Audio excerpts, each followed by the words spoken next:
Hello दोस्तों, आप सभी लोग कैसे हैं। मैं आशा करता हूँ सभी लोग अच्छे होंगे। मैं आज क्लास 10th का एक महत्वपूर्ण टॉपिक विज्ञान का लेके आया हूँ, जो है हमारा टॉपिक प्रतिरोधों के निकाय का प्रतिरोध ज्ञात करना। जैसे श्रेणी क्रम में संयोजन पहला दिया हमें, सीरीज कॉम्बिनेशन यानी श्रेणी क्रम में संयोजन कैसे करेंगे, तुल्य प्रतिरोध निकालना है।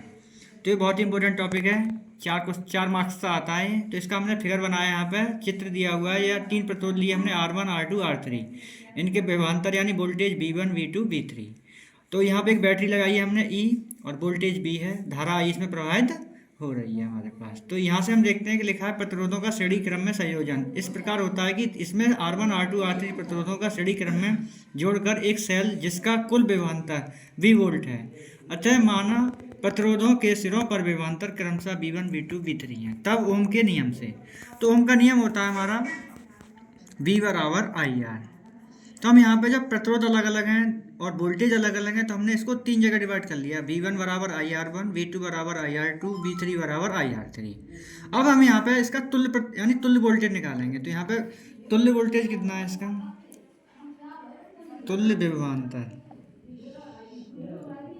यानी V बराबर V1 plus V2 plus V3। अब हम यहाँ पे इसमें ये ऊपर से जो समीकरण दिए हैं इनसे हमें वैल्यू पुट करेंगे। तो V बराबर हो जाएगा IR1 IR2 IR3। यहाँ पे धारा जो है हमारी स्थिर है। धारा क्या है हमारी, स्थिर है। धारा स्थिर है तो आई सेम रहेगी। अब हमारे पास एक क्वेश्चन बना, तो B बराबर I इसमें से कॉमन ले लिया, तो यहाँ बना हमारे पास R1 R2 R3। तो अब इजीली अब यहाँ पे इस B का मान, ओम का नियम हम जानते हैं क्या है, B बराबर IR। तो B का मान यहाँ पे इजीली पुट कर देंगे, यानी B का मान ओम के नियम से रखने पर, ओम के नियमानुसार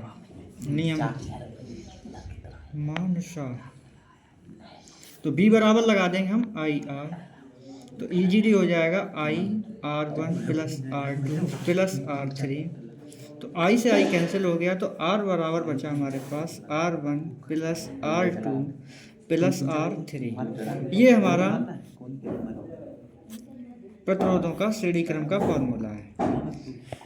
इसके बाद अगला इसका दूसरा दिया, इसके बाद हमारा एक यहाँ पे दिया हुआ है, ये भी क्लास 10th का ही टॉपिक है साइंस का। तो समांतर क्रम संयोजन, तो श्रेणी क्रम संयोजन था, इधर समांतर क्रम है। तो ये 4 मार्क्स का ये भी आता है, इंपॉर्टेंट है, इसको अच्छे से पढ़ें और समझें।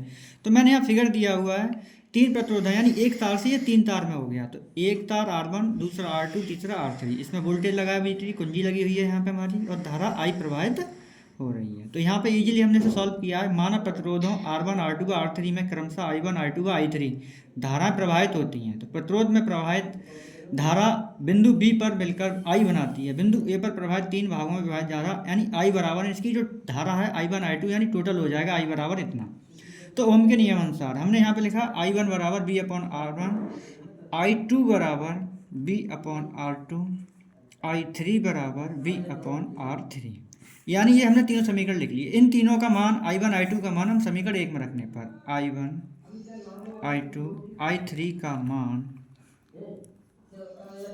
समीकरण 1 में रखने पर जब 1 में रखेंगे तो I बराबर हो जाएगा B upon R1 plus B upon R2 plus B upon R3। तो यहाँ टोटल लिखेंगे तो B हमारा कॉमन है, तो यहाँ बचा हमारे पास R1 R2 प्लस R3।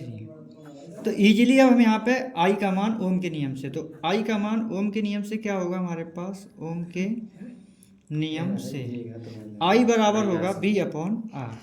तो I का मान इसमें B अपॉन R लगा देंगे, तो यहाँ पे B अपॉन R बराबर V 1 upon R1 plus 1 upon R2 plus 1 upon R3। तो B से B कैंसिल हो गया, तो 1 अपॉन R बराबर 1 upon R1 plus 1 upon R2 plus 1 upon R3। ये हमारा समांतर क्रम का फॉर्मूला है। अगर इसको अच्छे से देखें और इसके क्वेश्चंस हैं वो अगली वीडियो में मिलेंगे आप सभी लोगों को। तो अगर वीडियो अच्छी लगी तो लाइक सब्सक्राइब कमेंट करें। धन्यवाद।